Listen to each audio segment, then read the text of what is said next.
Le mariage au Maroc, l'âge moyen pour les hommes, je crois qu'il est de 29 ans et pour les femmes de 28 ans. Il est évident qu'on ne peut pas demander à toute la jeunesse marocaine de ne pas avoir de rapports sexuels avant le mariage jusqu'à cet âge-là. Il est absolument évident que des jeunes ont besoin d'expérimenter leur sexualité et qu'ils sont amoureux comme tous les êtres humains du monde entier.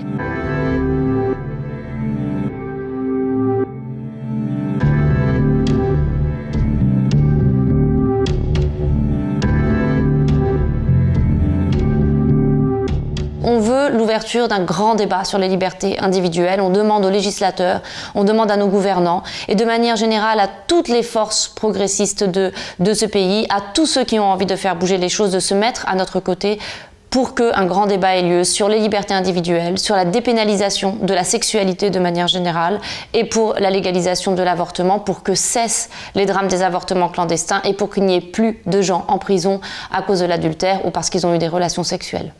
Il y a aujourd'hui une espèce d'atonie de la part de nos gouvernants, de la part de nos législateurs, qui laissent ces lois qui sont en réalité totalement inapplicables parce que tout le monde connaît la réalité de la situation. Et donc aujourd'hui, on utilise finalement ces lois liberticides à la fois dans des cas de vengeance personnelle ou ça peut être de vengeance politique. Et c'est en ça que ce sont des lois finalement qui installent une forme d'intolérance et qui installent de l'arbitraire dans notre pays. Comment est-ce que ces femmes peuvent se considérer elles-mêmes comme des citoyennes à part entière, considérer qu'elles sont regardées dans leur dignité, dans tout ce qu'elles représentent, si elles ne possèdent pas leur propre corps? Je pense que la base pour être un citoyen, c'est de posséder son corps. Et ce corps n'appartient ni à nos maris, ni à nos pères, ni à la rue, parce qu'on a aussi envie de pouvoir investir l'espace public en sécurité et en sérénité. Et évidemment, notre corps n'appartient pas non plus à l'État.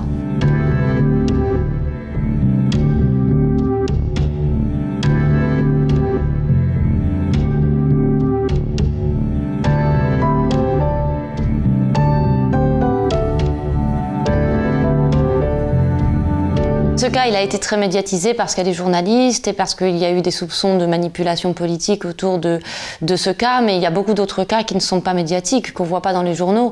Quand je vous dis que près de 15 000 personnes vont vraiment en prison pour des relations sexuelles hors mariage, des gens qui vont en prison pour adultère, ça veut dire que ce sont des enfants aussi souvent qui sont pris au milieu de ces affaires absolument horribles. Quand je vous parle des avortements clandestins, il faut imaginer aussi toutes les souffrances physiques qui sont endurées par ces femmes et puis bien sûr les décès aussi qui parfois arrivent malheureusement suite à ces avortements clandestins. Quand vous n'avez pas le droit d'avoir de relations sexuelles hors mariage, si par exemple vous vous faites violer, comment vous faites pour aller au commissariat et pour expliquer qu'effectivement vous étiez quelque part avec un homme? Vous n'avez aucune légitimité à le faire.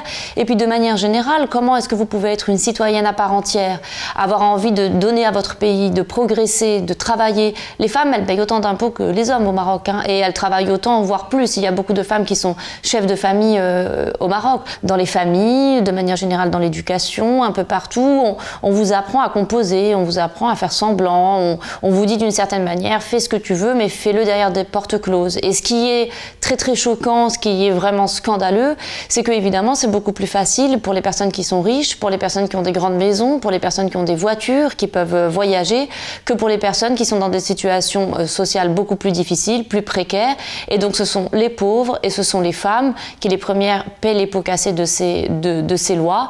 Et là, je citerai Simone Veil qui disait qu'une loi qui s'applique finalement qu'aux pauvres et qui ne s'applique pas aux riches, c'est forcément une mauvaise loi. Et je crois que c'est le cas pour ces lois-là. Il faut que tout le monde parle, il faut que chacun prenne la parole, il faut que chacun ait le courage de défendre ses positions.